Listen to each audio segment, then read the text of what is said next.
Donc bienvenue dans le tutoriel de présentation du calendrier de la suite 366. Donc dans cette partie, on peut retrouver notre calendar 366 avec différentes options. Donc on va regarder ensemble. On a en haut à droite la partie organisation de la vue de notre calendrier. On peut avoir une vision par mois, une vision par semaine, ou une vision par jour, et une vision par liste, comme on peut le retrouver sur nos différents agendas Teams ou Google Calendar. On a la possibilité de créer un événement rapidement en cliquant sur la journée qui nous intéresse. On met un nom d'événement. On choisit du coup la durée de notre événement ou si c'est une journée entière ou non. Le lieu de notre événement. On a la possibilité de mettre une visioconférence qui va créer du coup un meeting automatiquement et je vous invite à aller voir la vidéo tutoriel de la partie meeting rattachée. On a la possibilité de rajouter des invités et si besoin, on a des options avancées qui nous permettent de pouvoir définir des répétitions. Du coup, est-ce qu'on est libre, occupé ou pas dans cette période-là par rapport à la partie chat de notre application. Et on a la partie rappel qui nous envoie une notification avant du coup l'événement, 30 minutes avant ou autre. On a ensuite la possibilité de créer plusieurs calendriers. Donc on va pouvoir se créer un calendrier pour nos événements, un calendrier personnel, un calendrier d'équipe, qu'on va pouvoir partager du coup à une ou plusieurs personnes. Et ici, on va créer un calendrier démo, et dans ce calendrier démo, on va pouvoir définir de le partager à du coup une ou plusieurs personnes, à une équipe, ou du coup en externe pour que d'autres personnes puissent consulter notre agenda. On a également la possibilité de faire un système de réservation. On va pouvoir du coup faire comme un Calendly, avoir la possibilité de mettre à disposition du coup des plannings de réservation. Donc ici par exemple, j'ai mon système de prise de rendez-vous.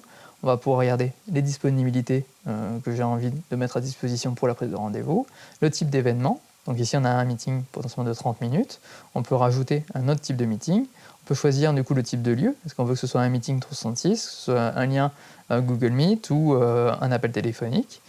Et derrière, on va pouvoir définir dans quel agenda on veut que nos meetings soient envoyés. Donc on va le définir comme cible, par exemple. Et on peut rajouter un agent IA qui va s'occuper de pouvoir traiter chacune des demandes afin de pouvoir faire des actions automatiquement si quelqu'un prend une réservation sur votre calendrier. Et il va pouvoir du coup soit envoyer un mail, soit du coup vérifier votre disponibilité et confirmer à l'utilisateur que la disponibilité est toujours là. Ensuite, on peut personnaliser donc l'apparence de notre prise de rendez-vous. On peut rajouter notre logo, notre image de fond. On va pouvoir choisir les couleurs principales. Et derrière, on peut visualiser cette page en cliquant sur la page publique. Et donc, les personnes qui auront le lien pourront directement cliquer sur une journée et prendre un créneau qui les intéresse. Et derrière, du coup, remplir les informations. Et à la confirmation, vous recevez un mail qui vous indique que vous avez eu une prise de rendez-vous. Quand on retourne dans le calendrier, on a la possibilité de pouvoir synchroniser nos calendriers existants. Donc on va pouvoir aller dans la partie connexion, on va faire connecter un calendrier, et ici on va pouvoir définir un Google Calendar ou un Microsoft Outlook. Bientôt disponible, il y aura ces deux options-là. Donc quand on clique sur la partie Google Calendar, on sera redirigé sur l'interface de connexion de Google qui nous demande les accès à notre agenda pour pouvoir récupérer les événements. Les événements sont synchronisés en temps réel sur 366. Si les agents IA rajoutent des événements dans votre calendrier, ils sont automatiquement synchronisés avec votre calendrier Google. Pour l'affichage, vous pouvez définir une heure de début, une heure de fin. Donc ça permet de pouvoir avoir une vision plus large en vue semaine et jour, avec du coup des zones grisées qui permettent de pouvoir afficher le calendrier dans sa totalité sans avoir besoin de descendre dans la page. Et pour finir, on a la partie tag. On va pouvoir ajouter des tags par événement pour pouvoir mieux les catégoriser et mieux les ranger et les retrouver.